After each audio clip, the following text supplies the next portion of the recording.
2012 Dr. Pepper ACC Championship Game. You are looking live at Bank of America Stadium in Charlotte, North Carolina. Georgia Tech and Florida State are playing for the ACC Championship and a spot in the Discover Orange Bowl. Good evening and welcome everybody with Kirk Herbstreit. I'm Brent Musburger. Thanks for dropping by. The pieces now are starting to fall in place in a dramatic game in which Georgia wound up on the 4-yard line as time ran out. Alabama advances to the BCS Championship Game to play Notre Dame. Boy, catch your breath. I mean, it was an amazing game. It lived up to the hype. Every year we see the game in Atlanta with a chance to obviously determine the outcome of the national championship. And this year, a close one. Bama's in, Notre Dame. Now we find out a lot of these other BCS bowl games, including this one tonight here in Charlotte, who advances in this one to get a shot to go down to Miami and play in the Orange Bowl. Yeah, exactly. And we've got some stories unfolding with this one. I'm sure you're well aware that Florida State's outstanding defensive coordinator, Mark Stoops, has been hired as the head coach at Kentucky. He will coordinate the defense here tonight, Herbie, and he's got his hands full. Think about this. He's got a press conference tomorrow at 12:30 in Lexington to be able to address the media for his new head job. But tonight, he's got to be the defensive coordinator for Florida State. That gives you the kind of week that Mark Stoops has been through. He gets the job early in the week. He's trying to get ready, by the way, for a very difficult offense to prepare for. I think it'll be exciting to see this Georgia Tech offense against Mark Stoops' defense. Well, let's focus in on the Ramblin wreck right now because they're a pretty substantial underdog in this game. What do they have to do, Herbie, to win it? I think Tevin Washington, the quarterback, is a big key here. Again, it's a flex bone offense. They run a lot of triple option. Tevin Washington's a senior. Now, Vadley's been an interesting story. The last 4 or 5 games, he has come in and provided a different kind of spark. More physical, a little bit more athletic, not quite the experience. Tonight, Tevin will get the first 2 series. Vad will come in for the 3rd and the 4th, and then they'll just see who has the hot hand and go from there. So I just think those two have got to play well. They got to protect the ball, and when they get into the red zone, they got to score touchdowns. Herbie, what about the injury situation with Georgia Tech? Well, I think Georgia Tech, Orwin Smith, looks like he's not going to be able to go. They've talked all week about hoping he might be able to go. You take him out. They've got a laundry list of players that play that position. No one near as dynamic of a playmaker, so it puts more on these quarterbacks and more on the fullbacks to make plays. Yeah, he came out and warmed up with the team earlier here this evening, and I'm sure that he's had a discussion with the coaches. If there's any chance about being able to play, he'll be there. So now we await the arrival of Paul Johnson and the Yellowjackets of Georgia Tech, and here they come.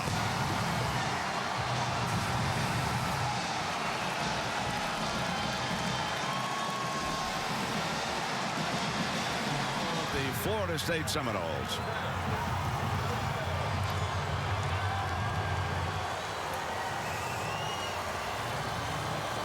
Heather Cox is down below with Georgia Tech head coach Paul Johnson. Let's go to Heather.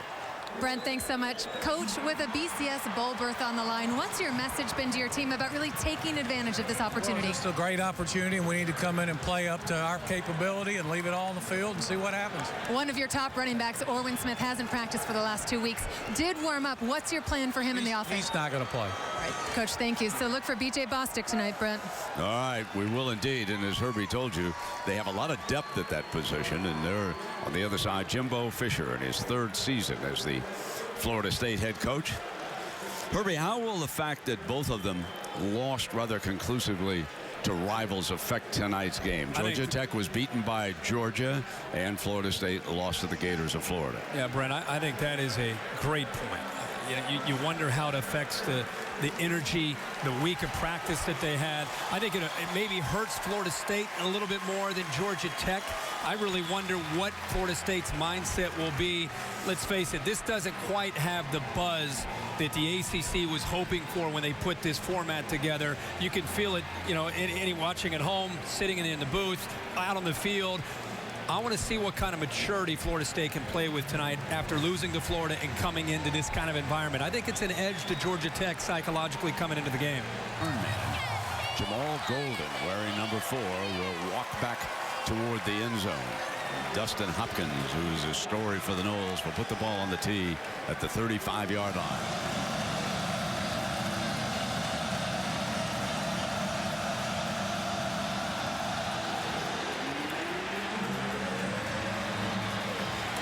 Here's Golden.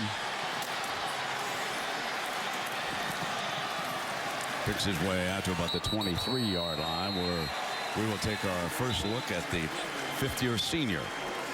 He's from Alabama State. Tevin Washington will be coming out, number 13. Gets his final instructions from the head coach there. Yeah, as we said, he'll. Wow, does he look like Randall Cunningham or what? You guys, are you sure you didn't get a picture of Randall Cunningham? Except he's 6 feet, 205 pounds. But he does look like 5 inches. Yeah. I saw. Wait, whoa! I haven't seen him in a while. He sure does. But he is. He's been around for a long time for Georgia Tech. The senior, one of the leaders of this team. He'll get the first 2 series.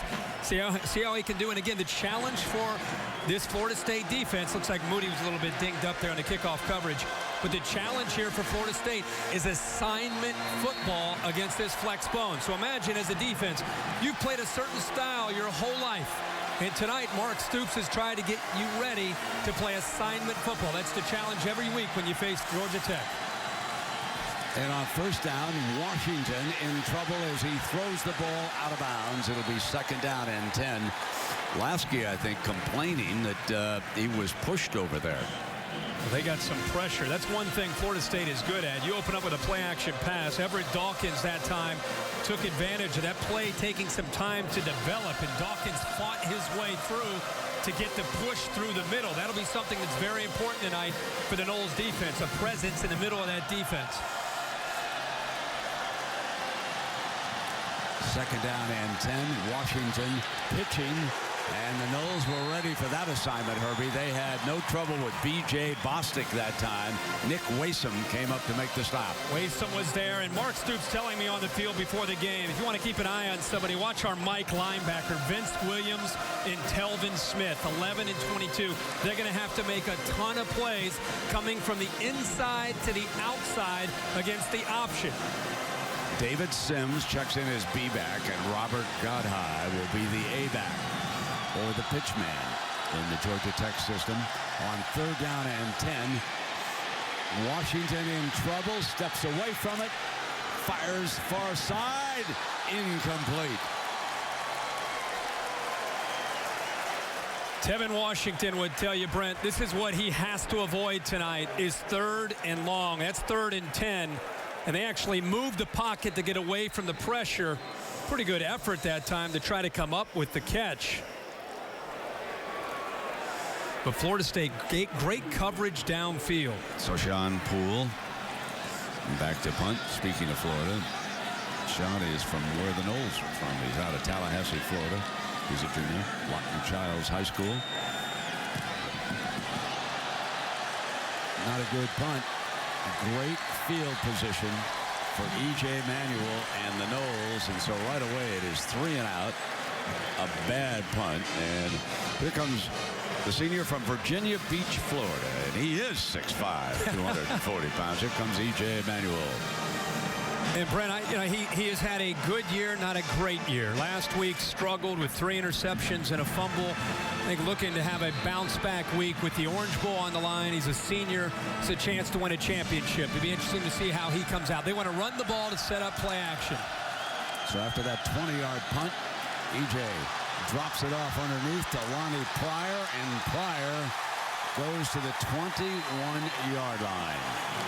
I said they want to run the ball. Look at Georgia Tech. They're thinking the same thing. They literally have 9 guys attacking the line of scrimmage. He does a nice job of just checking it down. Brandon Watts got in there in a hurry. And a good job by Manuel getting his eyes turned around off the play fake and seeing Watts closing in on him. And Watts, by taking the quarterback, Manuel, left Pryor, who has soft hands, out there all alone. 5'9" Devonta Freeman is right behind the quarterback. He's on the field as the running back. If they get closer to the end zone, they may go to the big back James Wilder, but for now it is Freeman getting the call, and he picks his way into the red zone as we take a look at tonight's impact players, and they are brought to you by Dr. Pepper. Of course, we have seen the quarterback here, and Herbie up at these other fellows. Yeah, Wilder along with Freeman in the backfield. Benjamin is one of the big receivers along with Rodney Smith on the outside. Telvin Smith, I talked about him earlier, is going to have a big night making tackles against the option. Terrence Brooks, the safety and run support tonight against this run-oriented Georgia Tech offense. And of course, they're without the injured Chris Thompson. Out for the remainder of the year, and Freeman found it tough going, battling for about a yard. And Jeremiah Atalchu making the stop. Well, he has really come on in the second half of this season. He has 7 sacks in the last 4 games. He has 10 tackles for a loss. And I think Georgia Tech understands they're a bit undermanned up front in the trenches. They're going to have to commit some people to the line of scrimmage against this more physical run game from Florida State. Greg Dent brings the play in from the sideline. 3rd down and 4, and EJ will go back into the gun. Points out safety plussing on that one side. Here comes the blitz. Freeman picks it up. They throw for the first down to Green. It'll be 1st and goal at the 5-yard line that time. Young making the stop. Well, that's 3rd and short. And look at the corners. The corner lines up 8 or 10 yards deep, and then he's sinking into coverage on 3rd down and short. Louis Young's got to step up and challenge Green a little bit more and try to make him work to get that 1st down marker. That was pitch and catch that time for Manuel and Green. Freeman stays on behind Pryor.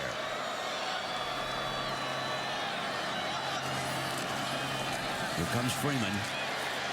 Short of the end zone. Stopped around the 3-yard line by the middle of the Georgia Tech defense, with Coach Fisher making his decision on the play. But it is quite clear that he's going to go this series with Freeman as his tailback. We have not seen 32 emerge from that far side over there, and there is the sophomore from Miami Central High School. So the Noles recruit frequently in South Florida, go down Miami way, go head-to-head with the U down there, and they are very successful. 2nd down and goal. EJ option look, pitch. Here's Freeman, touchdown.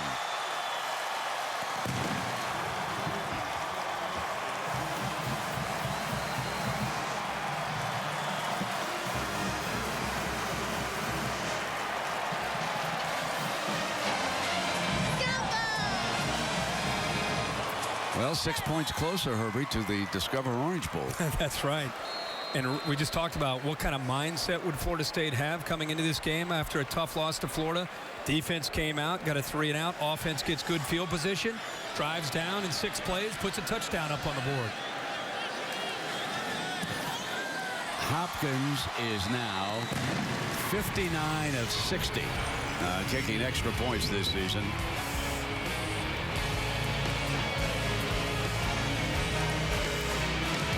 Georgia Tech's turn when you come back.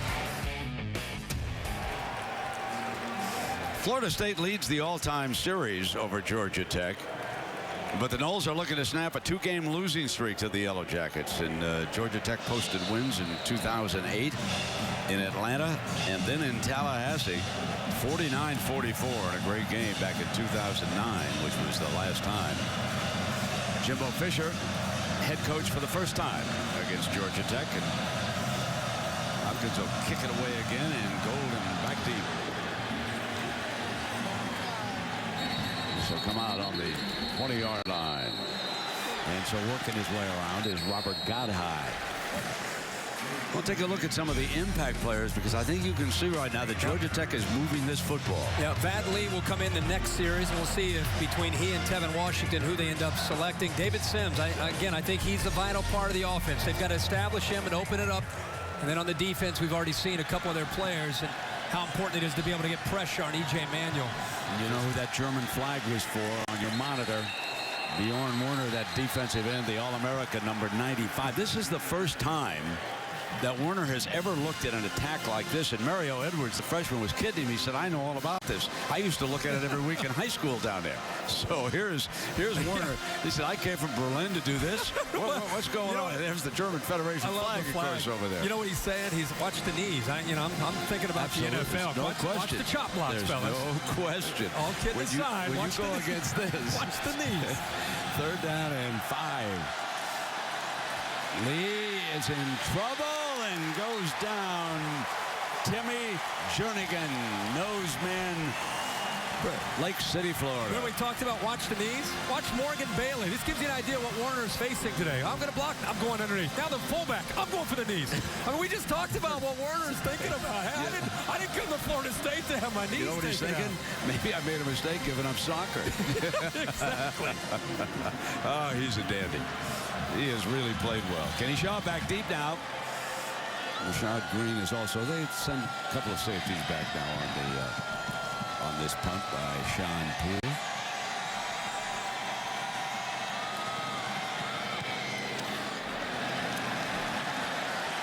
He drives Shaw way back to the 28-yard line, and he's down to the 35-yard line.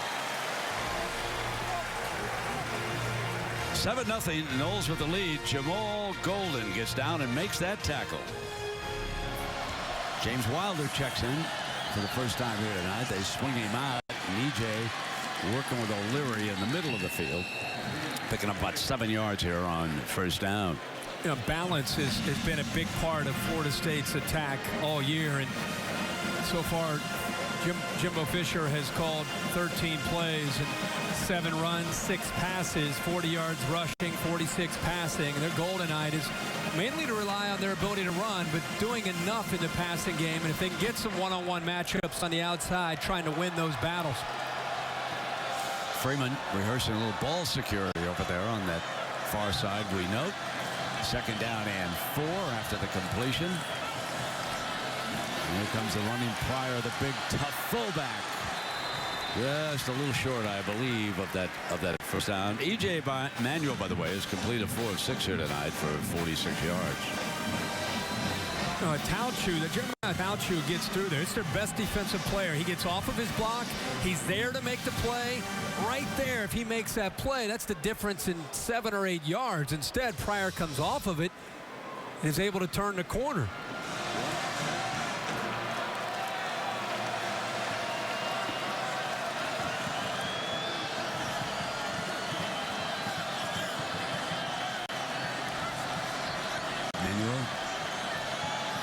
Checks the safeties. Now he's going to take off himself. Got another first down. He's a very tough runner. And for the season, Herbie, he's rushed for about 245 yards. Yeah, it looked like a miscommunication. He made a check at the line of scrimmage, and 3 receivers off to the left. There was a mix-up there. He almost started to bail on the play and give up. He ends up, again, improvising and relying on his athletic ability. And at 6'5", 238 pounds, he's a handful to bring down for a defense. Another first down. Check it down below with Heather. Well, guys, Herbie was just talking about Coach Fisher's play calling. Interesting, when he was hired as a head coach, Fisher said there was never any doubt in his mind that he wouldn't still call the game. Buddy Ryan once told him, hey, when I got promoted to head coach, I lost my best assistant. So Coach Fisher decided to still call those plays. And Brent, when telling me that story, he said he didn't mean to sound arrogant. He simply didn't want to stop doing what got him here. And signal calling has always been his strength, and he wanted to keep it that way. Yeah, I think I read, Heather, that he's going to give it up down the road. But for the time being, you're right. He figures that's his strength. And here is Wilder. Speaking of strength, Herbie, a great future for the sophomore from Tampa, James Wilder. I don't know if it's possible to look any better in your uni than James Wilder. He is. It's official. That is. I'll tell you the quarterback in college that I thought looked the best in junior was Michael Vick. Oh, yeah. Oh, yeah. No doubt. Hey, we're at the end of the first quarter. 7-0. Knowles and the Yellowjackets battling for a trip to South Beach.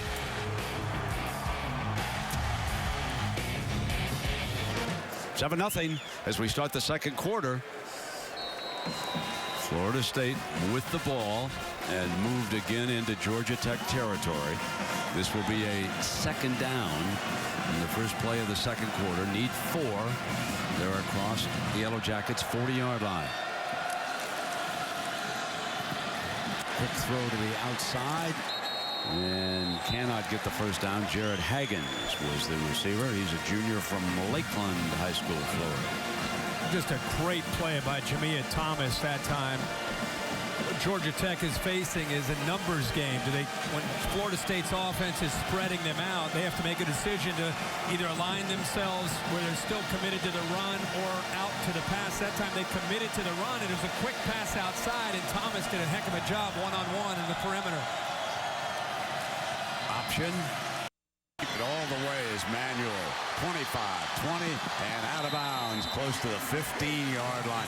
EJ didn't even think of pitching on that play. No, he didn't, and it was an easy read for him. He comes off this in a hurry. Good blocks at the second level here. You can see Higgins, who just made a catch, makes a big block on a safety to open up that much more of a running lane, but an easy read with 11 Watts going to the pitch man. And if you go to the pitch man to take him away, don't forget that E.J. Manuel can run the football. For 20 yards that time. Now again, the red zone. Here's Wilder swinging right, cuts back, end zone, touchdown, Florida State. And you know, Herbie, this is why it is so bad for Georgia Tech. They just do not throw the ball well. And when they fall behind like this, they are in trouble. Yeah, and watch how the defense, Brandon Watts, takes himself right out of the picture. Made it so easy for Watson and then the tight end, Nick O'Leary, to get involved and be able to get the angles that they needed to open that up. And again, like Freeman, when you give Wilder room to be able to accelerate downhill, very tough to tackle the big fella in the second and third level. These are all ACC kickers. Dustin Hopkins from Houston, Texas. Hopes to pick up some trophies this week. Right now, the Noles are 2 touchdowns ahead of the Yellowjackets. Here we go now. Jamal Golden back again for the Yellowjackets. I just thought it was time to have all-out fun. Yeah, right? You got me on this one. Yeah, great. Australian rules. I'm going back to those 2 a.m. The early days of ESPN and ESPN2. Well, I believe that ball's out of bounds coming out on the 35-yard. So we'll be with our friend Mike Tirico and John Gruden for that Monday nighter. That should be a real dandy. Lee is back in. They haven't completed a pass yet. And they do now. All the way to the 20-yard line to Darren Waller. How about first completion of the night for the Ramblin wreck? And how about Waller gets behind? This is what they've got to do. These are the last man of the Florida State defense. Watch what they do. They've been saying run, run, run, and now Waller gets behind them. And all you have to do is, if you're a Florida State defender on the back end, is you have to have eye discipline and get back and be able to avoid giving up the big play. And they come right back with Sims on that running play. He stopped at the 20. A 42-yard gain on this catch, and Waller is from Ackworth, Georgia. And there's Joyner back in the game, and you wonder, out of the game a little bit, maybe he gets his eyes where he's thinking about the run, the run, the run. That's why you always hear coaches talk about discipline when it comes to defending Paul Johnson. It's not just all the different looks in the run game. It's, of course, the play action where they lull you to sleep and take a shot over your head on 1st and 10. Second down and 12. Here comes the option, and Lee keeping it across the 20. Lee still going, and he's just shy as Carlos Williams stopped him from picking up a first down. And Vat Lee's a freshman. He's bigger, he's stronger than Tevin Washington, who's a senior. He just doesn't have the experience or the reps. You can see a different feel from him when he turns the corner there to run the football. A lot more physical at 6'2", 215 pounds. And what I love from the freshman, a little bit of emotion there after the big run into the teeth of that Florida State defense. Third down and 1 for Vadley and the Georgia Tech offense. Sims pounds for the first down. Got it with Jernigan hanging on, and this is going to be the first down. They get another first down without scoring a touchdown, and you can see over on the sideline, Coach Stoops having a little bit of a conversation. That's Telvin Smith, the Mike linebacker, who's in a discussion because they have found business against where the Mike linebacker should be patrolling this field. Mark told us before the game, Vince Williams and Telvin Smith, big jobs tonight. Now they pitch out, and coming around is Days, and Days is brought down by a good tackle that time. Waysome was in on it, along with Vince Williams, who you were talking about. Misdirection. The ball looks like it's going to be going to the offense's right. And watch how quickly Florida State responds. It's kind of a counter option. They come back to the left. Look at the closing speed, and there's Vince Williams, 11. We want to see the Mike linebacker make plays inside out. Waysome kind of just throws his body there, but number 11 does it the right way by bringing his arms to wrap up the ball carrier. Robert Godhigh brings the play from the sideline. Lasking the B-back. Second down and 8. Quarterback draw, nothing doing. Nothing doing, and hitting him first. Jernigan is again disruptive on that play. He's been very active, number 8. Well, Jernigan is just owning the nose or the center up front. This is a design quarterback draw. The problem is it's just too crowded in there. You know, Jernigan, you look at this defensive line, Everett Dawkins, we've seen McAllister, Jernigan, McLeod. They rotate 4 bodies in the inside 2 spots that allows them to stay fresh and play with a lot of speed. Now Georgia Tech searching for a passing game here. They didn't even attempt it. Got to throw the ball 3rd and long down there. That is the weakness of what Paul Johnson has as an attack right here. He's got to develop a quarterback who can also throw in situations like that. Yeah. Here comes the field goal unit. And again, if Florida State can get Georgia Tech's offense to 3rd down 7, 3rd and 8, 3rd and 9, it's tough. Paul Johnson actually talking to Vad Lee. Remember, he's a freshman. You wonder what kind of check or what kind of assignment he may have missed there on that 3rd down and long. So the senior, Chris Tanner, will attempt this 27-yarder to put Georgia Tech on the scoreboard here in the 2nd quarter. And Georgia Tech's on the board. 14-3. Florida State with the lead. The winner will advance to the Discover Orange Bowl. All right, Herbie, here we go. Here we come. Give me the answer. 11. Yeah. 11. Yeah. Is it okay? Then I'm gonna say 15. Well, that's a good guess now. American football 11, European football, better known by most of you as soccer 11, and Australian rules 18. Wow. I got to tell you, I didn't know that. I would have said. So here's our kickoff, and he'll come out in the 20.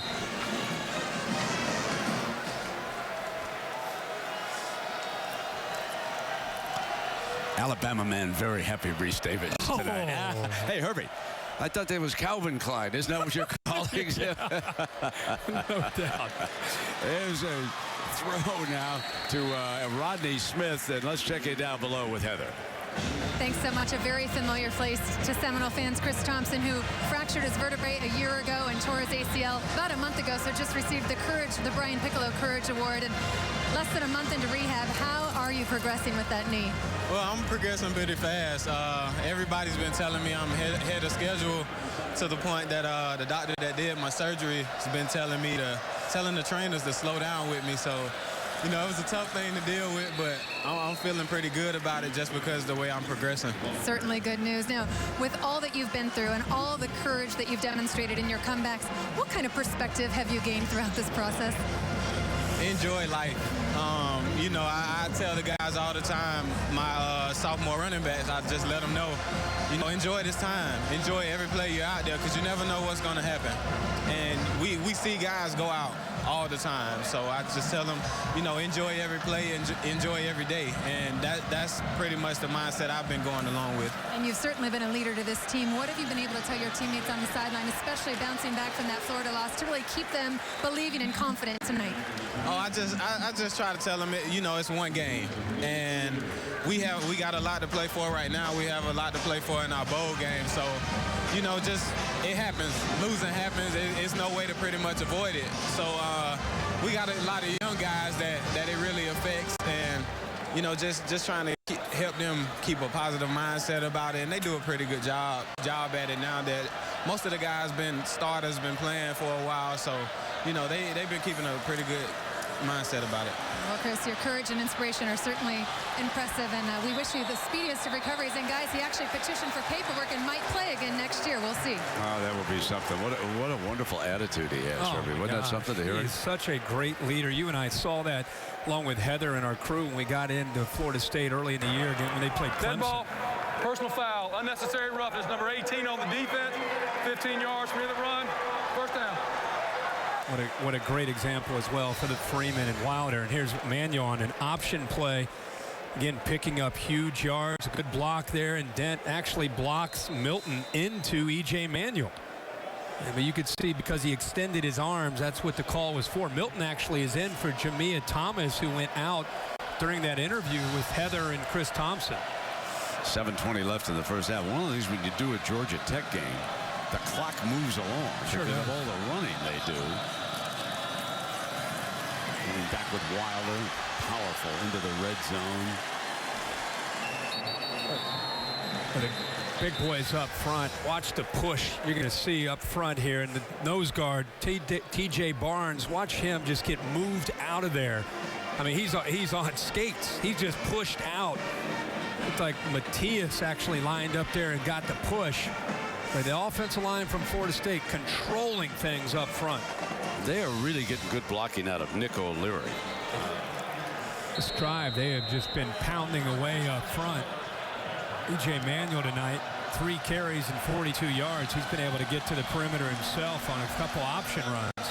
Milton is back in, Herbie, at that safety. Thomas has left again after trying it. And Wilder, powerful to the 13-yard line before he's finally wrestled down. The obvious mismatch coming into this game, at least on paper, was Florida State's running game. The offensive line, the way Freeman and Wilder can run the football, and Jimbo Fisher even telling me before I came up here on the field in the warm-ups, we're gonna have to be able to run the ball. We feel confident we can run the ball, and you can see why. They're controlling the line of scrimmage. What's going to happen eventually is Georgia Tech's going to have to commit 8 or 9 guys down, and that's when E.J. Manuel could definitely hit the big plays in a passing game down the road. There's that option look again, and EJ steps out of bounds across the 10-yard line on that run.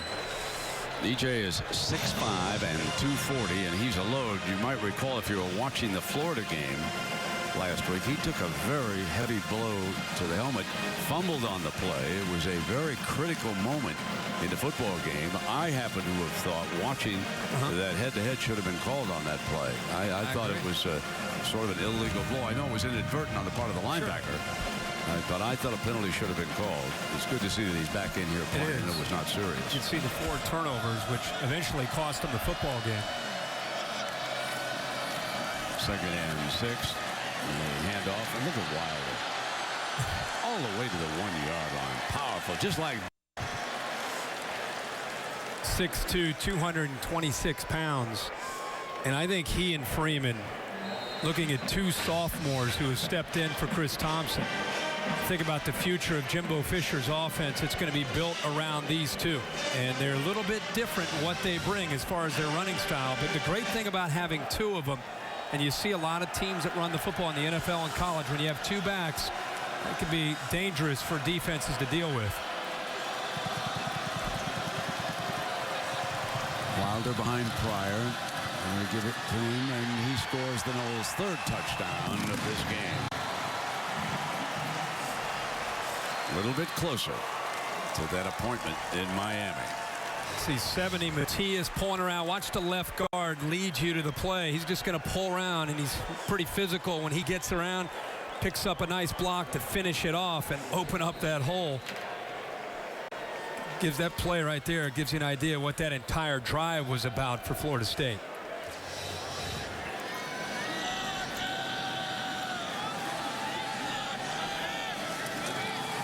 Hopkins tacks on the extra point, and with just a little less than 5 minutes remaining here in the first half, Florida State leads it 21-3. And here, E.J. Manuel and the Florida State Seminoles hope to win this and move on to the Discover Orange Bowl.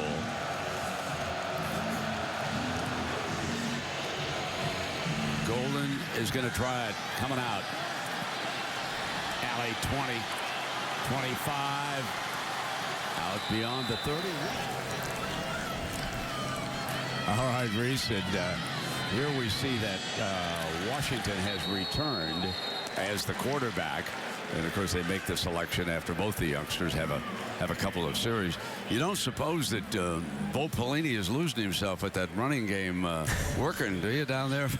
I'm sure he's being fairly competitive over in Indy. 4:25 here, 21-3. 2nd down and 6 now for Tevin Washington.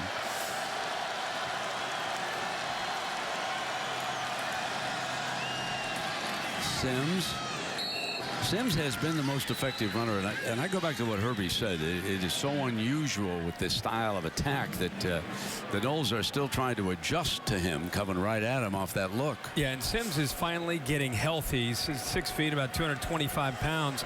Go over the years. Think about Jonathan Dwyer, who's now doing such a great job for the Pittsburgh Steelers. He played that role and did such a good job. Anthony Allen played in that role. So that's the key to this offense. And now the Noles were ready for it that time. Yeah, I'll tell you, the Florida State defense, the interior of the defense is winning this battle. And you see Mario Edwards, who's in, of course, making his first career start as a freshman. But the rotation that Mark Stoops is using with McLeod and Dawkins, McAllister and Jernigan really paying off and taking away any kind of option look into the inside of the Florida State defense. 21-3, Noles with the lead. Now it is 4th and 1. They're going to pitch and try to one wide, and they got it with Bostic.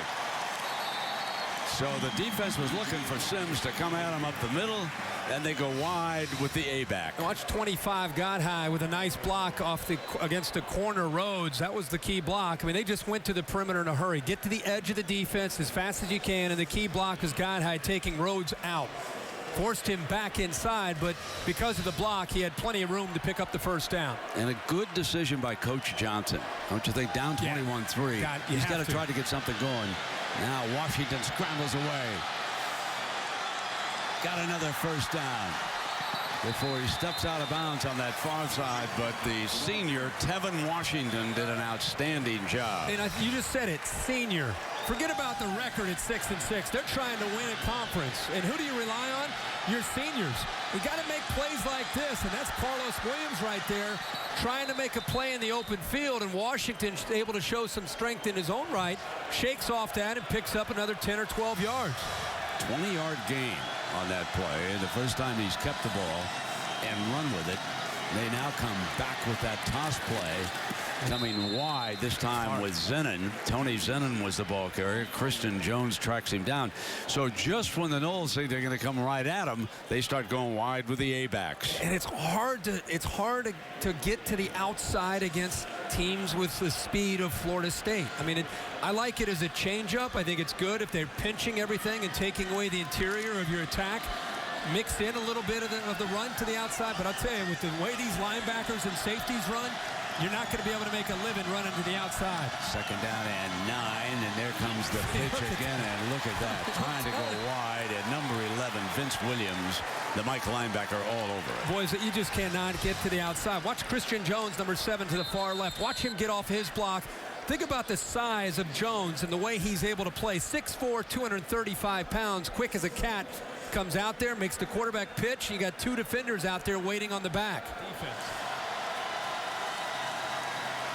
Washington firing, got one-on-one, got him open there in the end zone, incomplete.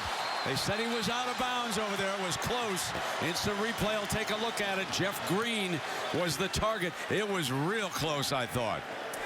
It looked like he was struggling to just realize where he was on the field. I don't think he had a feel for where his feet were. His left foot looked like it touched out of bounds. The official is right there. He has the angle on this play. Watch him. He's out of bounds.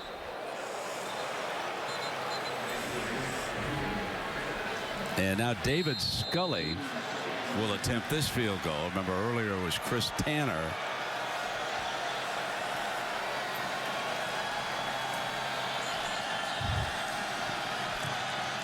.47-yarder, and it looks long enough.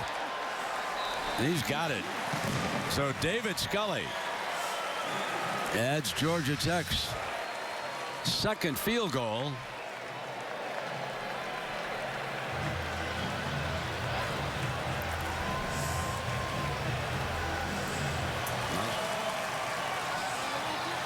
Georgia Tech hopes to recoup. And let's go down to Heather Cox with Jimbo Fisher. Heather. Coach, you talked about how important it was to run the ball. You've certainly had success, 3 rushing touchdowns. How have you been able to create those holes on offense? Our guys up front are doing a really good job. The backs are ripping and hitting the holes and staying very disciplined in their cuts. We're blocking downfield, and we're getting a good mix. With 1 more half to play and a BCS bowl berth on the line, what's your message to your team in the locker room? Play the game. Don't run through the finish line. Don't wait on the finish line. Run through the finish line. Finish the game. It's not going to come to you. You got to go win it. We'll let you run to that finish line. Thanks, Coach. Brent? All right, Heather, thank you. Again, Florida State leads at 21-6. The Dr. Pepper ACC Championship. Florida State just a half away from advancing to the Discover Orange Bowl. They lead at Herbie 21-6. So Georgia Tech really has its hands full here in the second half. They do. I think defensively, I think they're going to have to take some chances against this powerful Florida State running game.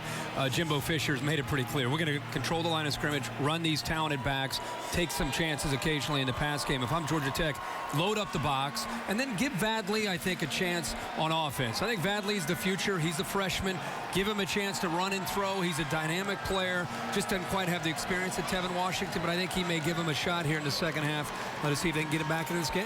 Well, we welcome those of you who've been watching the Big Ten Championship as they approach the closing seconds and go to halftime. Wisconsin putting a hurt on Nebraska. 42-10 is the score as they go to the half at Indianapolis. And here in Bank of America Stadium in Charlotte, North Carolina, for the ACC title, Florida State will be returning the second half kickoff, leading 21-6. And it'll come out on the 25-yard line as we check in with Heather. Brent, coming out of the locker room, Paul Johnson was very content and said, we've got the type of game that we want. We're really minimizing Florida State's time of possession. We've only given them 5 possessions. He said, we did miss some assignments in the run game. I asked him about the quarterback situation. Both of them will play in the second half. And guys, as a reminder, Paul Johnson told me yesterday, this is the quote, if we don't run for 300 yards, we will lose this football game. Right now, Georgia Tech with 99 rushing yards. They want to pick it up in the second half. Yeah, indeed, Heather. They're going to have to run a lot better than they did. As opened up with a swing pass to Green on the outside. And Green down the near side for a first down. And Reese, that would be the 3rd year in a row that old Bucky would make his way to Pasadena. And that would be an outstanding matchup with Stanford. Here's Green. He's out of bounds. I believe he may have gotten another first down there around midfield. Patalchu again. He's a very active defensive player for Georgia Tech. He is. And I think the adjustment here that Jimbo Fisher's making on this drive to start it out, going to go some no huddle. They're getting E.J. Manuel, those first 2 snaps anyway, back in the shotgun, getting the ball out of his hands, getting time to throw, and picking on the left side of the Georgia Tech defense. Manuel from the pocket, plenty of time. Green again to the 45-yard line, the pickup of about 3 yards on first down. Neely with the stop. And they've gone back over to this side again where Young is in coverage. 3rd time this series. We've seen so much of Manuel under center running the football. This time just to change it up, give Georgia Tech more to have to be concerned with. They've opened it up a little bit with this shotgun and just getting the ball out of Manuel's hands. That's complete to Benjamin, and he put it on the ground. He fumbled that ball, and they're ruling that on the field that it belongs to Georgia Tech. Sweeting was in on that. Rod Sweeting, as the freshman from Belle Glade, coughed it up after the completion. And Brent, watch the hit from Jabari Hunt-Days, the middle linebacker. Right in the middle. He sees it the whole way, and actually what a perfect form tackle there to separate Benjamin from the football. He's lowering the boom right away, wraps him up and takes him down. Boy, we saw a tough hit today, didn't we, in that SEC championship game after an interception with Aaron Murray. Should have been a flag called on that. Let's see if Georgia Tech can take advantage. They're at the Knowles 48-yard line with a 1st and 10.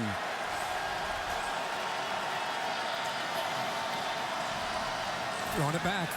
Gonna throw back. Washington's out of the backfield, and it's intercepted.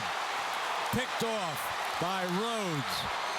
Xavier Rhodes, an all-conference defensive back, picks it off, and Florida State gets it right back. Xavier Rhodes is a corner, and this defense was not fooled at all. He's back here. Actually, Rhodes is here, and he's going to sink back in coverage.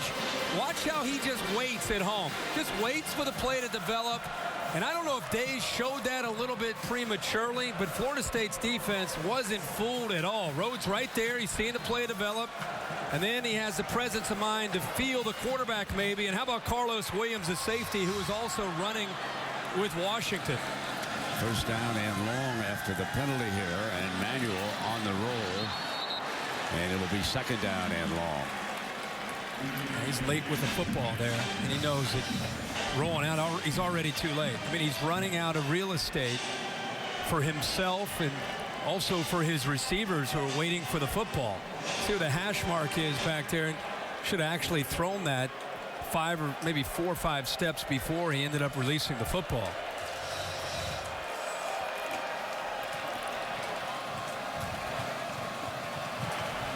Second down and 15.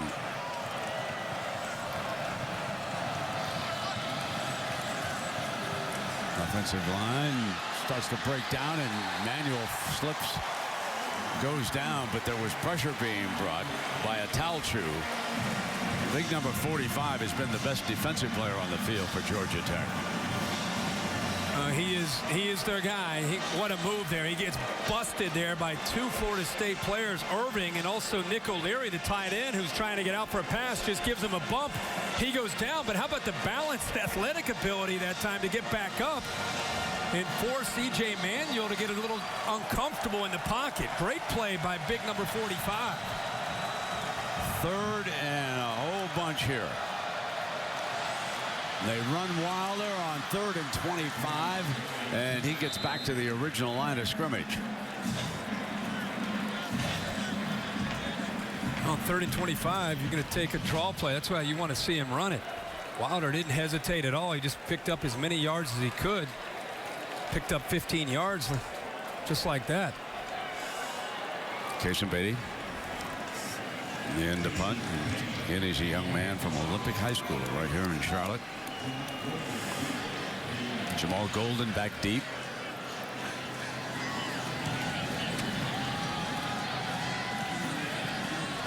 And it'll come out on the 20-yard line.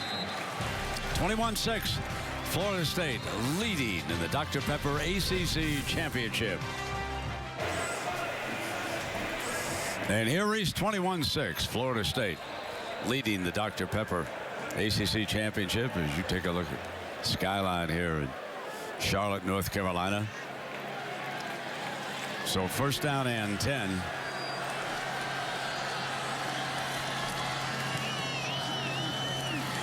And running with Godhigh, and that was Robert Godhigh, the ball carrier that time.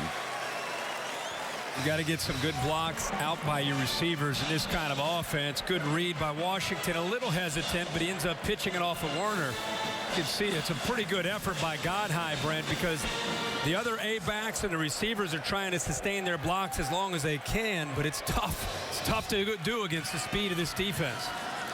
Now they come right straight ahead with David Sims, who had some success in the first half, and McAllister. He's a redshirt junior from Tampa, makes the play for the Noles.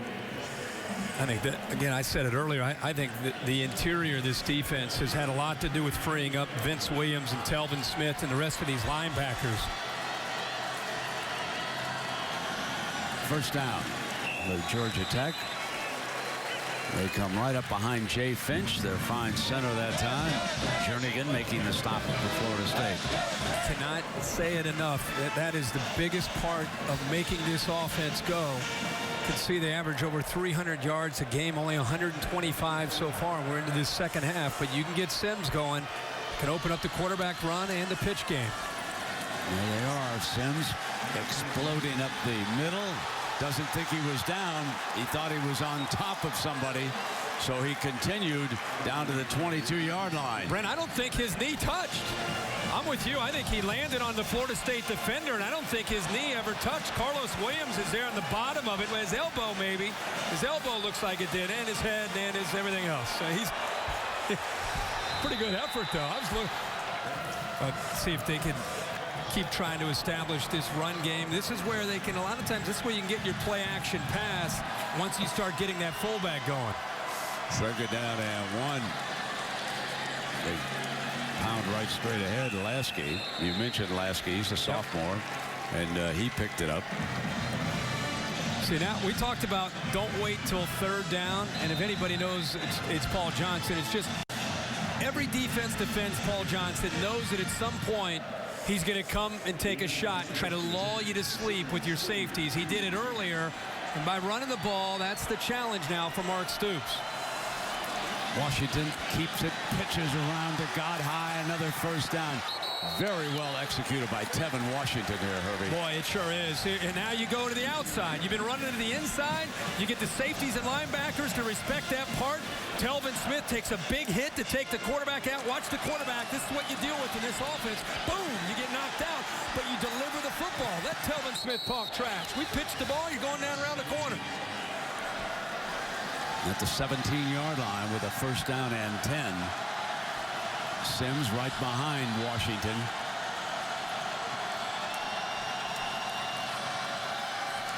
The look, a bad pitch that time, and it was saved. Diving save on that play by Georgia Tech. And that time with Tevin Washington coming down, he's got to read the dive read. Mario Edwards collapses, he pulls it out, but now here comes Carlos Williams.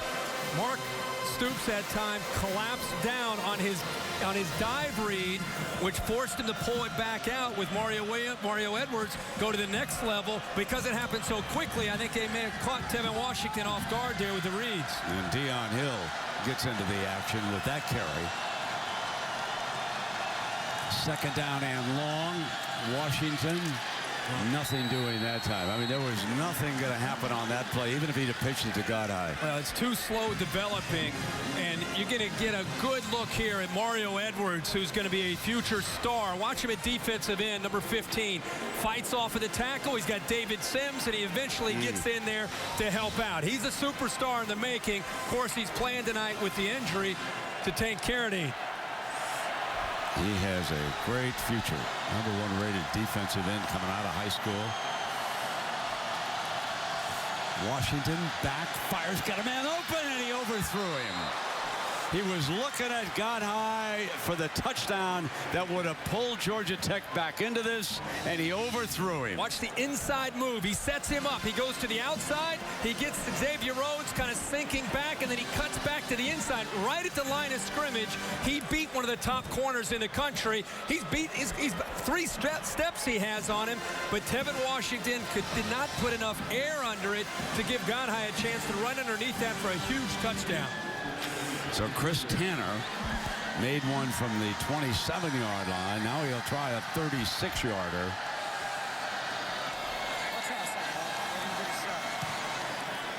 And there's the third field goal of the night.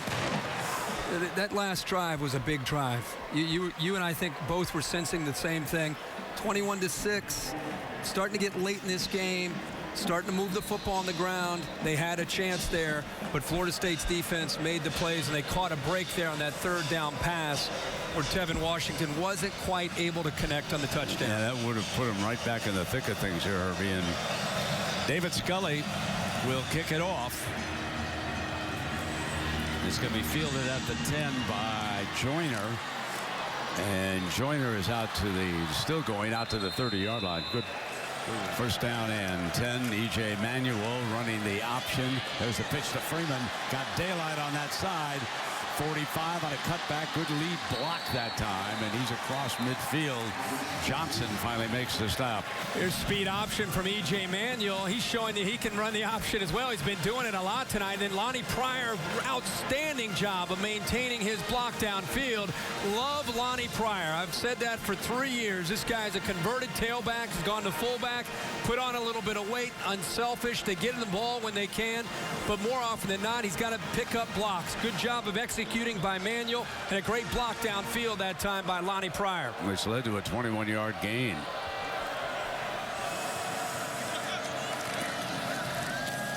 Now they come back with Freeman. Straight ahead for a couple of yards. And Dieke made the stop.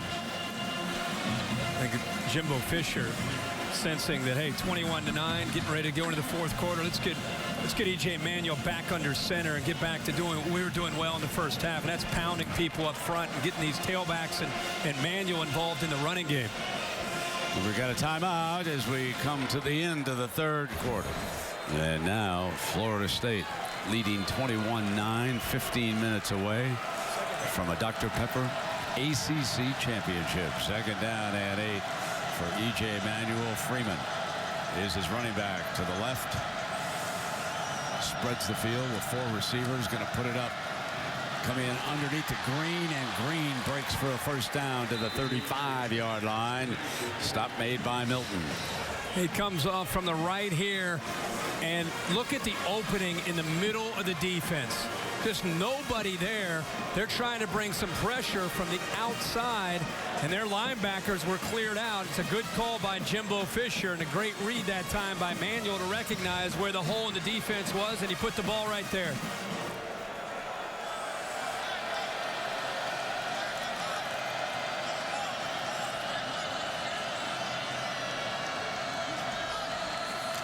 First down, Freeman.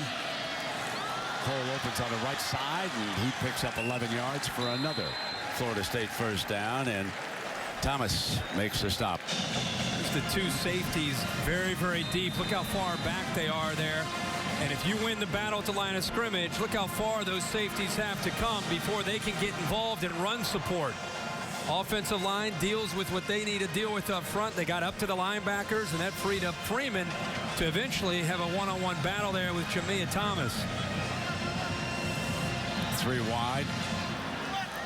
Dent, the slot receiver for the Noles. Freeman with a counter move. Not much doing that time. It'll be second down and long coming up for Florida State. Jimbo Fisher's trying to give E.J. Manuel, a senior. He's told us this year he gives him more at the line of scrimmage. And if he sees those 2 safeties deep, that's typically a good sign for any quarterback with a too high safety look, that you got to be able to run the ball, especially with the way the line's played. That's what means Georgia Tech, they've got to be able to cheat their safeties down and be willing to take some chances just to try to get the football back. We're at that point in this game now. Points to the defenders cheating. Drops back. And he's going down. Fumble. Ball comes free. Battle for the loose ball. Georgia Tech claims that it's got it. I believe Dieke may have knocked that ball out. And what a huge turnover that is here early in the fourth quarter. Actually, look at this, Brent. Bobby Hart is in at right tackle. And Dieke went right around him. Relentless pursuit and pressure that time to try to jar that football loose. But the backup in for Watson is Hart. And that time, Dieke went right around him. Big opportunity coming from Georgia Tech when you return. 70 yards away. They will take over after the fumble on their own 30-yard line. Trailing 21-9, 12:22 to go here. Washington is 0 of 5 as a thrower. Here's his 6th pass, and it's Beautiful catch at midfield that time by Moore. And after, so there's his first completion. Brent, I'm sorry, after their last drive where they got the fullback involved, this play took some time, but you love to see it on 1st and 10. Look at all the time that Washington has, and Moore breaks loose that time from Darby to get into the clear right behind the linebacker. That was a well-thrown football, too. First down pass. Washington incomplete. There aren't a lot of receivers that are going out. It's a 1st and 10 play action. The problem is there's only 3 receivers running a route. And LaMarcus Joyner, who's kind of for college football standpoint, he's an Ed Reed type, kind of freelancing back there. He almost ran right in front of that for an interception. You know what the real problem is? One of those 3 was not named Charles Johnson. Right. Good call. 2nd down and 10. Here comes Washington keeping it, stepping away from trouble, but not going to get away from Mario Edwards, the freshman from Mississippi. Watch this. Not only does he make the play, but watch him go over top of a lineman. Gives you an idea, again, of what this guy is going to be able to do. He's athletic enough, and he came in a little bit overweight as a true freshman. He's down to 285. He was over 3 bills when he got into school as a true freshman, but he's dropped the weight, gives you an idea of what he can do. Jumps over a lineman, gets his arm up, shows the strength to pull down the quarterback. Washington looking at a 3rd and 13. Backing up, going to throw far side. Beautiful throw. First down. Bostic rolls out as the receiver. What a great throw that was by Tevin Washington. The wheel route. Finch is hurt, though. That's their center. Look at him just one-on-one. It's just a foot race. As soon as he left the line of scrimmage, he just took off one-on-one against Christian Jones, and the ball is perfectly thrown. Look at the big rascals go right up on his nose. Sims shakes a tackle. Sims is nice. Really has come alive here in the 2nd half. There's a little bit of penetration there. And again, in this offense, the B-back has got to be able to shake off a defender or 2. He's been able to do that. 2nd and 4 is where this offense wants to be. Well, instead they're 2nd and 6, but they do send a 6'5" receiver onto the field, Darren Waller, if they want to try him on an alley-oop here. Instead, they're going to toss it to Bostic. Bostic on a cut. Could not get the first down. Stopped. So this is a huge moment. Let me check that God high. Yep. I think I said it was Bostic. It was God high. Yep. Who was the carrier. Brent, it looked like Tevin Washington almost hesitated, and then finally got the ball out. They still got yards. God high had some room, but I don't know if he didn't quite get the snap there or he had a problem securing the football, but he eventually got it out, and look at all the room there that God high had to work with.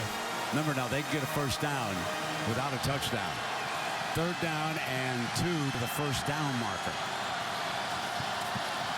Washington keeps it. Bang by that middle. Tried to reach for it. I don't think he got it. No. He didn't gain much if he gained anything. They have comes got up another 4th down on this drive. Paul Johnson getting ready to send the play in from the sideline. Not a whole lot of hesitation, which means Paul Johnson has been thinking about this all week. If they get into this kind of situation, he knows the play and how he wants to try to attack Mark Stoops' defense. Godhigh brings it in from the sideline.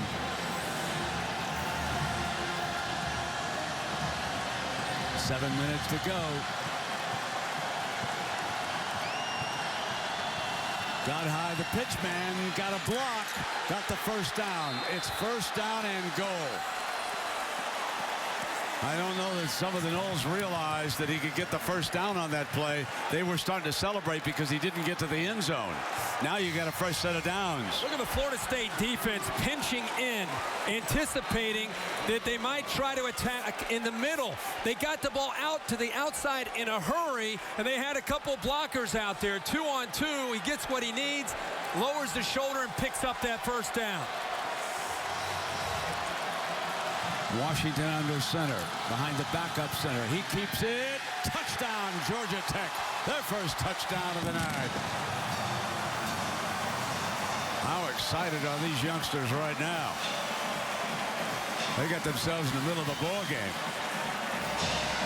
And let's give an assist to the Georgia Tech defense. They've been able to create turnovers the last couple possessions to get the ball back to Tevin Washington. 13 plays, 70 yards, a little under 6 minutes. And this time they did not have to settle for the field goal. They get the touchdown.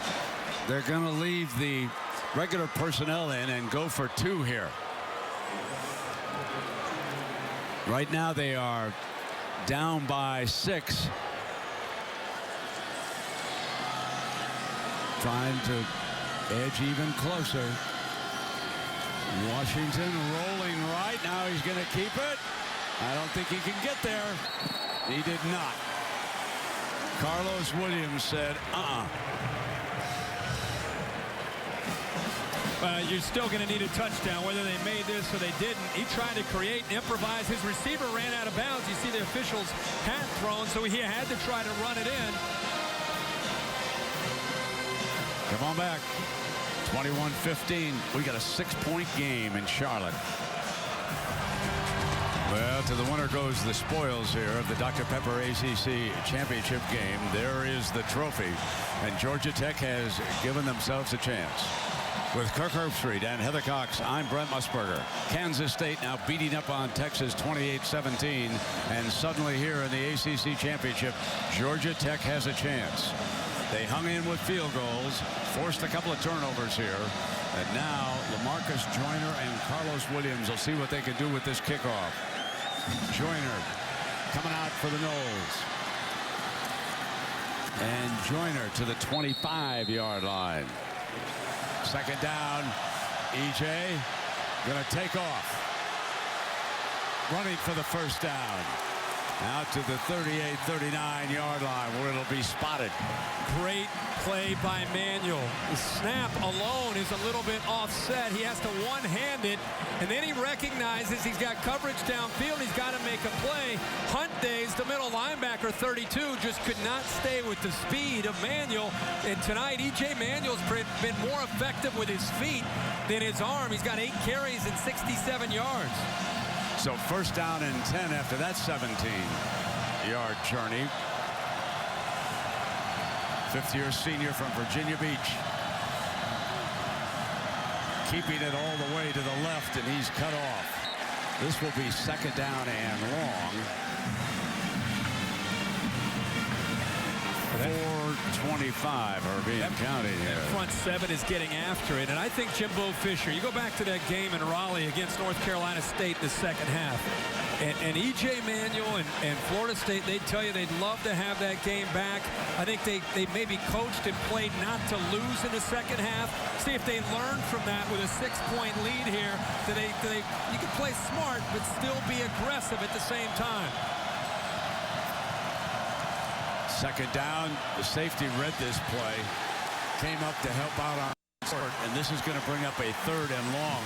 Neely, the linebacker, made the stop, but as soon as the safety read it, he came up to cut off the outside. Watch the linebacker put Nick O'Leary on his back.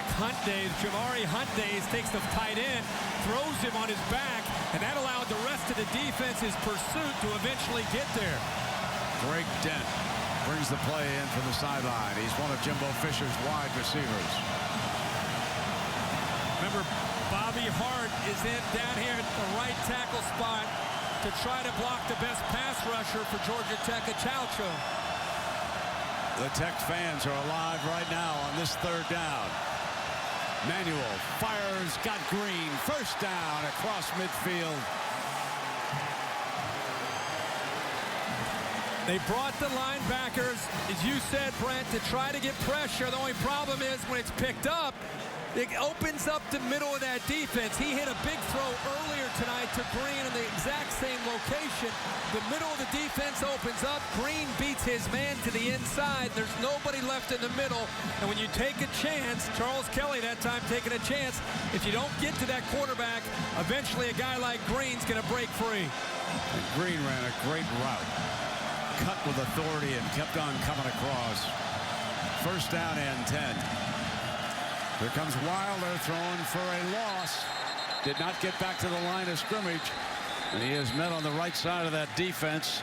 And again, Barnes, number 90, making a penetrating move over there. We're down to 2:27 left in regulation. Still a lot of things to be decided. This is the Dr. Pepper ACC Championship. The winner moves on to the Discover Orange Bowl. Tomorrow it will become official. Alabama and Notre Dame for the BCS Championship on the night of January 7th. Noles have 12 yards to a first down. And that speed option with Green trying to get the corner. Thrown down at the 49-yard line. Thomas makes a great defensive play. He's going to come from the backside with his safety just lowering it. Look at it. Right now, he knows where to go. And he's not running where Shaw is. He's running where eventually he's going to go. He read that the entire way. And on second down and long, he doesn't hesitate, and it's a perfect form tackle here out in space. We've seen Thomas make plays like that all night. Third down and 10 for E.J. Manuel. The Noles lead it, but only by 6. Pressure shows. Manuel stands tall, got one-on-one, goes down, and a diving interception. What a grab by Thomas again. He just made the stop on that jet sweep, and now he comes up with the interception. He's being honored by wearing number 40 instead of 14. What a night, Herbie. Charles Kelly brought pressure again. What the heck? The championship's on the line. You're down 6. What an amazing effort by Thomas. One hand goes up. By the way, Benjamin is 6'5", 245 pounds. Thomas is 5'10". He times it up. He uses his body in coverage, goes up and high points the ball and gets the ball back for Georgia Tech. Herbie, they are honoring injured teammate Julian Burnett by wearing 40, and that's why Thomas has it on. What a great honor that is. And so here we go now. Tevin Washington and the Ramblin Wreck down 6. Washington on first down, looking deep downfield, got a man, and there's bumping. And Georgia Tech wants interference on this, and they're not going to get it. Waysome was the defensive back. Take a look at this, Herbie. Yeah, let's see if Waysome turns his head to try to find the football, and he's actually going for the ball. If he's going for the football, the officials aren't going to ever call an interference on either the offensive or defensive player. Both guys are going for the ball. They bumped a little bit, but when you talk to officials, where his eyes are determines whether or not it's pass interference. And you agreed with the call, yeah, right? No problem at all. All right, here we go now. Second down and 10. Fumble on the snap, and now it will be third down and long. McAllister was right there to make sure the quarterback did. Remember, we have Jay Finch out of the game. Alford in, and watch the snap here. Off to the right. Sure, he could have secured it, but late in a game like this, a backup center, as we all know, if there's any position where it's the most vital, it's that center relationship, center of the quarterback. The backup Alford that time with a snap off to the right.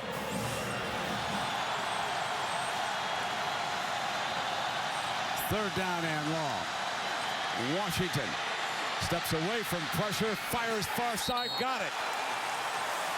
Complete to Waller. It is a first down. But the eyes of the quarterback, I think, fooled Rhodes. Rhodes lost his receiver in coverage. He just kept watching the quarterback and kept jogging downfield, anticipating that Waller was coming with him. Waller came back to the first down marker. What a play on third and long. Dropping back, stepping away from pressure, and out of bounds. So it will be second down. Second down and 10. You know, the problem for this offense is, think about coming in. They average 323 yards a game on the ground. They're third in the nation, and 135 yards through the air, 115th in the nation. Now here you are back inside your own 30, out of timeouts, need a touchdown with a minute 50 to go. So it's a challenge, obviously, for them. something that they don't necessarily practice a lot. It takes away the element of surprise in their passing game. Well, the running back Zenon is slotted to the left side.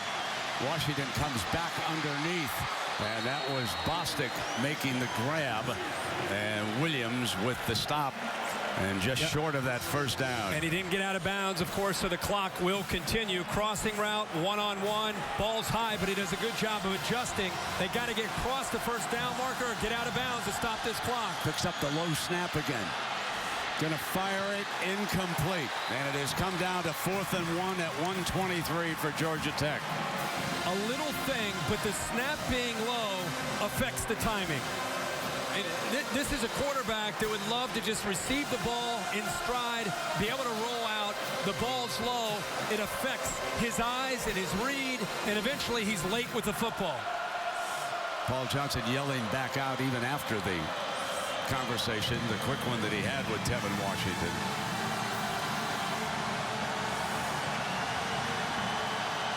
I think you got to go back to David Sims here over the right guard. They went to the right guard, but they let Washington follow him through, Herbie. So he had the right idea where that ball was going to go. Bring some force in there. They've been attacking the bubble. See the bubble off to the right? The center and the guard, the right guard that time, getting a good job of pushing there. They'll just kill the clock. Washington fires. Intercepted. Picked off by Williams. Out of bounds. Carlos Williams, sophomore from Davenport, Florida. Carlos Williams has had a great football game tonight. A safety that can play up at the linebacker spot. I mentioned how for this offense, this is a tough ask, being in obvious passing situations, down by 6 here without timeouts. Ball floats again by Washington. Crossing route, they hit one earlier. I don't know if the ball slipped out of his hand. It didn't have the same crispness on it that some of his other throws did. And Williams just stepped right in front of it. And Washington saves the touchdown. The quarterback gets back over there and is able to push Williams out of bounds. And now the victory formation. Florida State will be headed to the Discover Orange Bowl. And after last night's games and today's games, if I were to speculate, I think Louisville ends up in Miami playing Florida State in the Orange Bowl. And I think that non-automatic qualifier potentially is eliminated. But it'll be interesting. That's what tomorrow night's all about. So Jimbo Fisher and Paul Johnson. And it'll be Mark Stoops who gets the bath, because in all likelihood he will not coach in the Discover Orange Bowl for Florida State. He'll move on, take care of business up in Lexington at Kentucky. A bath for everybody, eh? For the Noles. There's Mark Stoops. They win in the middle of it. 21-15.